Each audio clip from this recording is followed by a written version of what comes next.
Hi friends! Thanks for tuning in. If you like this video, please give it a like, comment below, and take a moment to subscribe to our channel. Welcome to our bike ride along the Saluda Riverwalk in Columbia, South Carolina. The Saluda Riverwalk is part of the Three Rivers Greenway, a network of trails that connect the Broad, Saluda, and Congaree rivers. This paved trail offers beautiful views of the Saluda River, making it a favorite spot for biking, walking, and enjoying nature. The Saluda River itself stretches about 200 miles through South Carolina, eventually joining the Broad River in Columbia to form the Congaree River. Historically, the river has played a significant role in the region's development. Nearby, the Saluda factory was one of the first textile mills in South Carolina, operating from 1834 to 1884.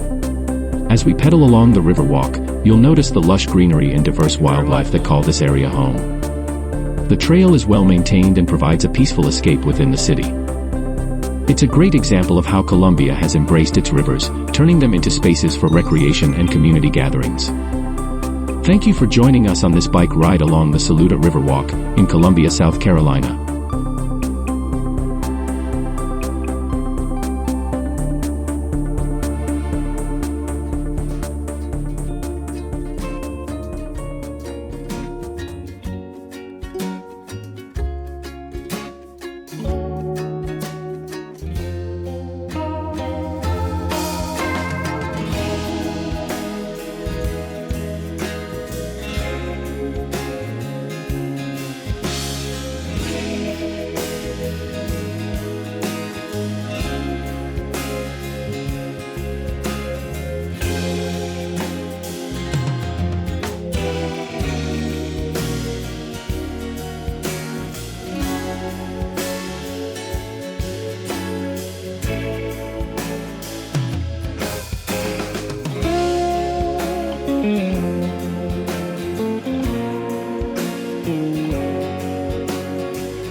Thanks for watching!